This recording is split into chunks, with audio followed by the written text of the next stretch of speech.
हूं कनुप्रिया सत्तन और आप देख रहे हैं खबर 100 न्यूज। आइए नजर डालते हैं आज की कुछ खास खबरों में, लेकिन उससे पहले एक नजर आज की हेडलाइंस की ओर। भोपाल में कोरोना संक्रमित मरीज ने लगाई छलांग, पुलिस ने मामले में जांच की शुरू। मंत्री विश्वास सारंग का बयान, प्रदेश में स्वास्थ्य व्यवस्था हो रही बेहतर, 5 मई से शुरू होगा 18+ का वैक्सीनेशन। उज्जैन एडीजी ने किया शहर का दौरा, चेकिंग पॉइंट का किया निरीक्षण, जनता से कर्फ्यू का पालन करने की अपील। और इंदौर में 700 रुपए में तैयार हो रहे जीवनदायी बेड की कमी को देखते हुए की शुरुआत।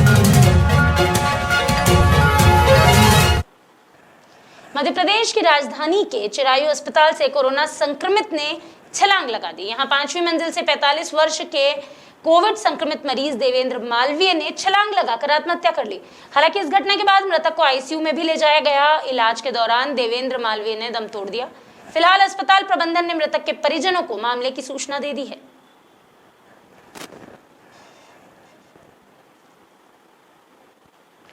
चिकित्सा शिक्षा मंत्री विश्वास सारंग ने कोरोना को लेकर चल रही व्यवस्थाओं पर चर्चा की। उन्होंने बताया कि हमने हर जिले में यह सुनिश्चित किया कि बिस्तर की व्यवस्था हो।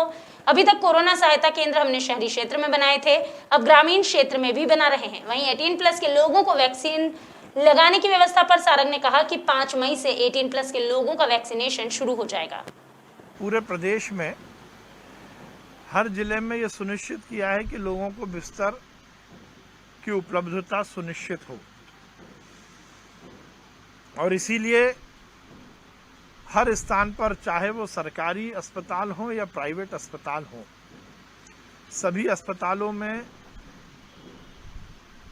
हर व्यवस्था को चौक चौबंद किया है। बीमारी डिटेक्ट हो, पॉजिटिव आए, तत्काल इलाज शुरू करें। और इसीलिए हमने ये सुनिश्चित किया है कि हम टेस्ट के पहले ही, यदि किसी को सर्दी जुकाम बुखार है, तो जो प्राथमिक उपचार की मेडिकल किट है वो हम उपलब्ध करा। भोपाल में हॉस्पिटल में भर्ती कोरोना मरीजों के लिए निःशुल्क भोजन की व्यवस्था की गई है। इसे लेकर मंत्री विश्वास सारंग ने बताया कि यहाँ स्वयंसेवी संस्थाओं और अन्य संस्थाओं के सहयोग से निःशुल्क भोजन व्यवस्था की गई है। इससे मरीजों के परिजनों को होने वाली परेशानी और संक्रमण की संभावना से मुक्ति मिलेगी। आज से हमने भोपाल में एक नई योजना की शुरुआत की है, स्वस्थ आहार सेवा योजना। इसके तहत सरकार विभिन्न सामाजिक संस्थानों के सहयोग से हमारे भोपाल के वो अस्पताल जहां मरीजों को भोजन उपलब्ध नहीं होता, वहां हम पौष्टिक आहार उपलब्ध कराएंगे। इसमें 2 बहुत महत्वपूर्ण पक्ष हैं। कोरोना के उपचार में जहां दवाई महत्वपूर्ण है, तो उसके साथ साथ पौष्टिक आहार भी बहुत महत्वपूर्ण है। उज्जैन के देवास गेट चौराहे के पास एक अज्ञात चोर ने स्टेट बैंक ऑफ इंडिया में चोरी का प्रयास किया। बताया जा रहा है कि चोर माधव नगर कॉलेज परिसर में बने बैंक के चैनल का ताला तोड़कर अंदर घुसा और बैंक में रखा सामान उथल पुथल कर दिया। हालांकि चोर अपने इरादों में कामयाब नहीं हो सका। कुछ देर कोशिश करने के बाद चला गया। बता दें, चोरी के प्रयास की यह घटना बैंक में लगे सीसीटीवी कैमरों में रिकॉर्ड हो गई है, जिसके आधार पर पुलिस आरोपी की तलाश में जुट चुकी है। वैसे कैश तो कुछ नहीं गया है, बाकी सारे सामान उथल पुथल कर दिया है, ताला तोड़ दिया और करेंसी चेक जिसमें पैसा था वो ताला तोड़ने की कोशिश किया पर सफल नहीं हो पाया। ये अब स्टेट बैंक ऑफ इंडिया अपने मालीपुरा रोड पे है। ये माधव नगर की ब्रांच कहलाती है, माधव कॉलेज की।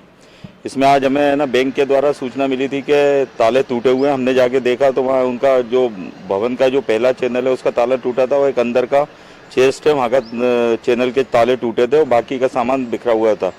एक अज्ञात चोर उसमें सीसीटीवी में दिख रहा है। पुलिस सीसीटीवी में जो फुटेज में जो अज्ञात चोर दिख रहा है उसकी हम तलाश कर रहे हैं। आसपास के सीसीटीवी फुटेज भी हम देख रहे हैं और शीघ्र न इसका खुलासा कर। उज्जैन में कोरोना कर्फ्यू जारी है। ऐसे में मंगलवार को एडीजी योगेश देशमुख शहर का हाल जानने निकले। उनके साथ एसपी सत्येंद्र कुमार शुक्ल भी उपस्थित रहे। इस दौरान उन्होंने शहर में कई स्थानों पर आम जनता की समस्याओं को सुना, साथ ही चेकिंग पॉइंट का निरीक्षण किया और पुलिसकर्मियों का उत्साह भी बढ़ाया। उन्होंने मीडिया से बातचीत की और सभी लोगों से अपील की कि वे प्रशासन का सहयोग करें और कोरोना कर्फ्यू का पालन भी करें। देखिए, ये बहुत कठिन समय है, जनता के लिए भी कठिन समय है, प्रशासन, डॉक्टर्स, पुलिस के लिए भी बहुत कठिन समय है।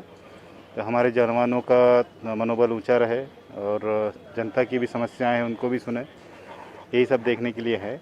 और लॉकडाउन ठीक ठाक पालन हो, सभी लोग इसका महत्व भी समझें। और इस तनावपूर्ण माहौल में कई बार वाद विवाद हो जाता है, जनता भी कई बार उत्तेजित हो जाती है। ऐसे में सभी को समझाइश है, हमारे जवानों को भी, कि अपना संतुलन बना के रखें, दुर्व्यवहार न हो, सख्ती आवश्यक है। जनता से भी अपील यही रहती है कि सभी लॉकडाउन का पालन करें और रोज़मर्रा जीवन में इनको क्या समस्याएं आ रही हैं उसकी जानकारी लेने के लिए भी एक जनरल राउंड लगाया जा रहा है।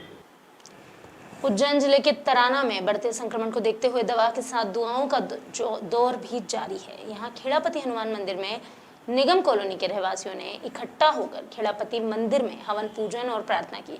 इस दौरान सभी लोगों ने हवन में समिंधा अर्पित की और महामारी से मुक्ति पाने की कामना भी की।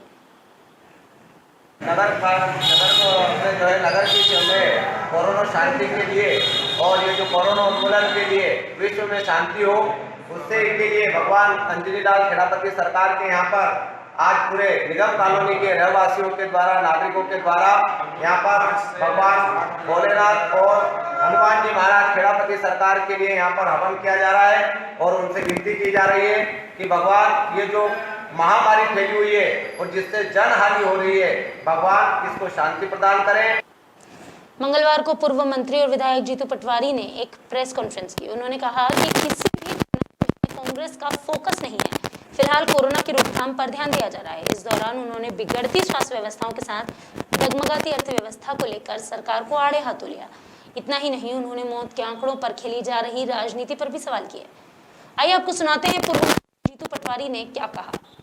कि जो परिवार का व्यक्ति आज हॉस्पिटल जाता है या तो लूट के आता है या मर के आता है, ये व्यवस्था है 15 साल 17 साल की सरकार की। शिवराज सिंह जी कुछ करो, आपका प्रशासन इस तरह का व्यवहार आम जनता को लूटने और मरने पे मजबूर कर रहा है। इसकी कांग्रेस पार्टी निंदा भी करती है और सुधार की अपेक्षा भी करती है। सरकार आंकड़े जो दर्शाती है वो 100-150 दर्शाती है। ये अखबार की मीडिया की खबरें हैं। शमशान घाटों में जाओगे तो यही आंकड़े इससे भी डबल हो जाएंगे। तो ये कोई आरोप प्रत्यारोप, हमें ये 1 लाख मोहते अपने आप को सिखाने के लिए भी है कि हम लोग प्रोटोकॉल के नियमों को पालें, हम लोग अपने आप को बचाएं, अपने परिवार को बचाएं। अन्यथा सरकार के आंकड़े अपनी जगह हो सकते हैं, मोहते भयावह हैं। इसलिए हमने सतर्कता के लिए अपनी बात कही, आरोप प्रत्यारोप में हम नहीं जाना चाहते। मैं मानता हूँ इसकी हम निंदा करें। आपने क्या किया? कमलनाथ जी तो जो बन पड़ रहा है, कांग्रेस से जो बन पड़ रहा है कर रही और करेगी, अपनी अंतिम सांस तक लोगों को बचाने के लिए। मंगलवार को 16 टन का लिक्विड ऑक्सीजन टैंकर गुना पहुंचा। बता दें, पूर्व मुख्यमंत्री दिग्विजय सिंह ने छत्तीसगढ़ के मुख्यमंत्री भूपेश बघेल से ऑक्सीजन भेजने के लिए निवेदन किया था, जिसके चलते अब गुना, राजगढ़ और अशोकनगर के लिए 16 टन का लिक्विड ऑक्सीजन टैंकर गुना पहुंचा है। वहीं टैंकर के गुना पहुंचते ही मुख्यमंत्री भूपेश बघेल का आभार माना गया और कहा कि कोरोना के खिलाफ इस लड़ाई में आपके सहयोग के लिए हम सब आभारी हैं।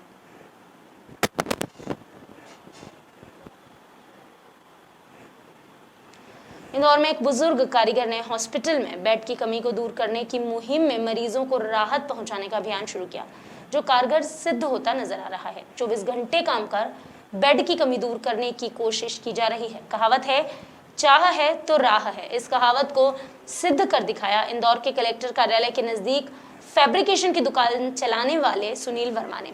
सुनील तकरीबन 20 वर्षों से फैब्रिकेशन का काम कर रहे हैं। केवल अलमारी, पलंग, पेटी सहित अन्य उपकरण बनाना जानते थे, लेकिन पिछले दिनों शहर में हॉस्पिटलों में हुई बेड की कमी को देखते हुए उन्होंने अपने कर्मचारियों के साथ मिलकर घर पर ही मौजूद उपकरणों के साथ उन्हीं के प्रयोग पर लिफ्ट पलंग सहित नॉर्मल पलंग बनाने का काम शुरू किया। अन्य लोगों को इसकी जानकारी दी गई, जिसके बाद उनके पलंग को हॉस्पिटल संचालकों ने पास कर दिया और उन्हें लगातार ऑर्डर देने लगे। अब वह अपने 4 से 5 कारीगरों के साथ मिलकर दवा बाजार सहित निजी और सरकारी अस्पतालों को पलंग मुहैया करा रहे हैं। उन्हें पहले दिन 50 पलंग का ऑर्डर मिला। इसके बाद अब उनके पास बेड के लिए ऑर्डर की झड़ी सी लगी हुई है। मात्र 700 रुपए की मजदूरी में बेड तैयार कर हॉस्पिटल को दे रहे हैं। उन्हें मिल रहे ऑर्डर का आंकड़ा बताता है कि शहर के हॉस्पिटल में बेड की कितनी कमी है।